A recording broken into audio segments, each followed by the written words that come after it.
Hello, physics class. Today we're going to be talking about Heisenberg, specifically his uncertainty principle, but among other things. So, who was Heisenberg? That's a very good question. Personal life. His full name was Werner Heisenberg, born December 5th, 1901, in Germany, and he died in 1976. He met his wife Elizabeth in 1937 and married her years later. They had seven kids overall, their first being born in 1938, a set of twins, and the next five being born for the next 12 years. Now moving on to education in the Second World War. So Heisenberg studied at various universities in Germany, but his most notable achievement was winning the Nobel Prize in Physics in 1932 for his discovery of formulating quantum mechanics in terms of matrices. And what's more notable about Heisenberg is his activity during the Second World War, specifically with the Nazis. He took place in research and attempting to create an atomic bomb or a nuclear reactor. Fortunately, he didn't succeed in doing either of those things. And what's up for debate, and what makes him pretty controversial, is the fact that it's not known whether he purposely sabotaged the work so that they wouldn't be able to create the atomic bomb because he didn't want to help the Germans, the Nazis, or that it just was simply a fault and he wasn't able to. Before Heisenberg's uncertainty principle, physicists thought that an atom's electrons orbit the nucleus in a fixed manner, and that photons are absorbed to allow the electrons to jump energy levels. However, Heisenberg questioned this theory and did some research by manipulating the momentum and position of particles. He discovered that the momentum and position cannot be both measured simultaneously accurately through something he called matrix mathematics. Although he did not conduct any physical experiments, he did think through a concept also known as a thought experiment. He thought about a hypothetical situation that with a high-powered microscope, the high intensity of light that is required to find the position of the electron requires a lot of photon energy. And so this photon energy causes the electron to be excited and move around in a very uncontrolled manner. So it would be very difficult to get an accurate measurement of momentum, as it is unknown to what direction the electron is moving in. So in this case, it's only possible to accurately measure the position of the electron and not the momentum. As momentum is directly proportional to the mass of an object multiplied by the velocity, the same thing can be said about velocity. So if you know the position of a particle, it'll be very hard to get an accurate measurement of velocity. The formula for the uncertainty principle is delta x times delta p, and that must be greater or equal to Planck's constant divided by 4 pi. So when both momentum and position is determined, there is an uncertainty of h divided by 4 pi.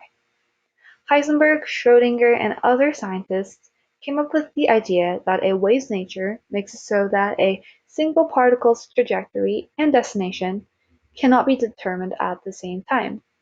And this disproved the earlier theories that quantum mechanics is based only on particle nature.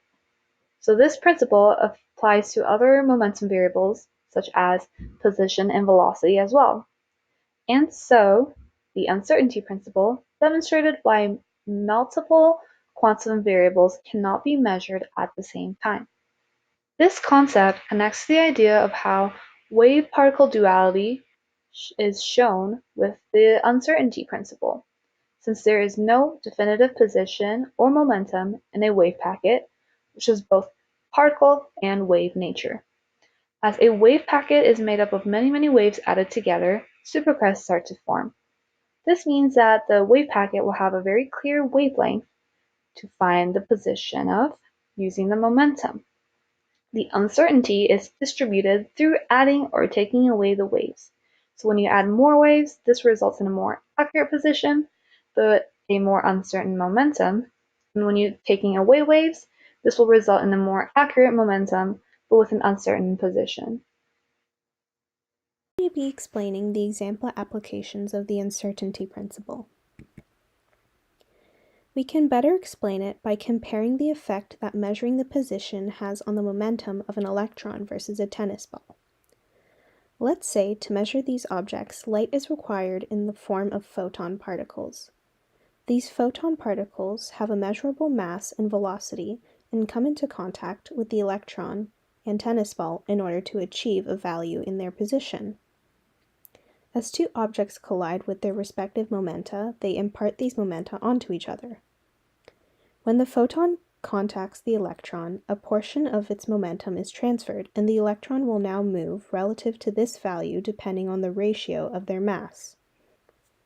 The larger tennis ball, when measured, will have a transfer of momentum from the photons as well, but the effect will be lessened because its mass is several orders of magnitude larger than the photon. To give a more practical example, picture a tank and a bicycle colliding with one another, the tank portraying the tennis ball and the bicycle being the photon. The sheer mass of the tank, although it may be traveling at a much slower speed, will increase its momentum much higher than that of the bicycle, in effect forcing the bicycle in the opposite direction. The final result of measuring an object's position leads to a change in its momentum, and vice versa. All quantum behavior follows this principle and is important in determining spectral line widths, as the uncertainty in energy of a system corresponds to line width seen in regions of the light spectrum. Thank you for watching our presentation. Here I linked below just a quick video from TED Ed that kind of summarizes the uncertainty principle altogether.